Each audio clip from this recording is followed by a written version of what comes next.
Unprecedented leak from the U.S. Supreme Court now leading to nationwide pro-choice protests. They're demonstrating against the High Court's draft opinion written by Justice Samuel Alito to overturn the 1973 Roe v. Wade decision that legalized abortion nationwide. Thank you for joining us tonight at 10. I'm Elise Ramey. Outraged demonstrators gathered outside the courthouse in downtown Flint in support of abortion rights. TV5's Kendall Keys reports. Protests at the nation's capital, the state's capital, and in downtown Flint today. My body, my choice. These demonstrators say they're outraged over the leaked draft Supreme Court opinion, showing the court is likely to overturn Roe v. Wade. This is not okay. The women that will be impacted by this, women will die. The leak included a draft opinion, which means it could still change before it's finalized. That's why these demonstrators are making their voices heard today.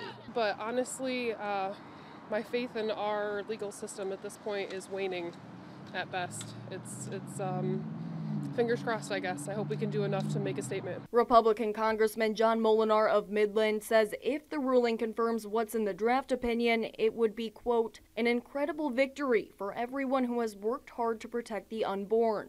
If the 1973 decision is overturned, Michigan would join several other states that would, for all intents and purposes, outlaw abortion because of a 1931 law still on the books. I know many people who, without an abortion, they wouldn't be alive right now, and there's a lot of people who depend on this medical care. Ashley Prue, chair of the Genesee County Democratic Party, says she falls into that category. I had an ectopic pregnancy in 2015. It was my first pregnancy. It was a planned pregnancy, and I wanted the baby.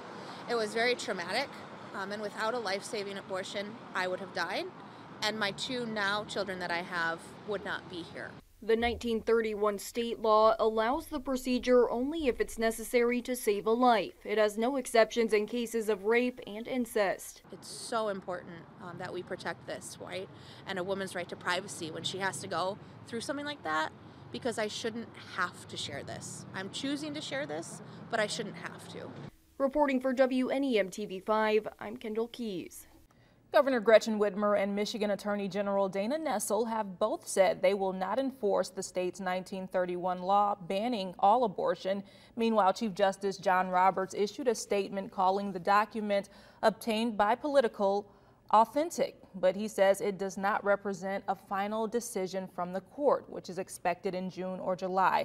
Chief Justice Roberts adds the Supreme Court will investigate the leak of the draft opinion, which he calls a breach of trust. President Biden also called on Congress to pass a law codifying the 1973 Roe v.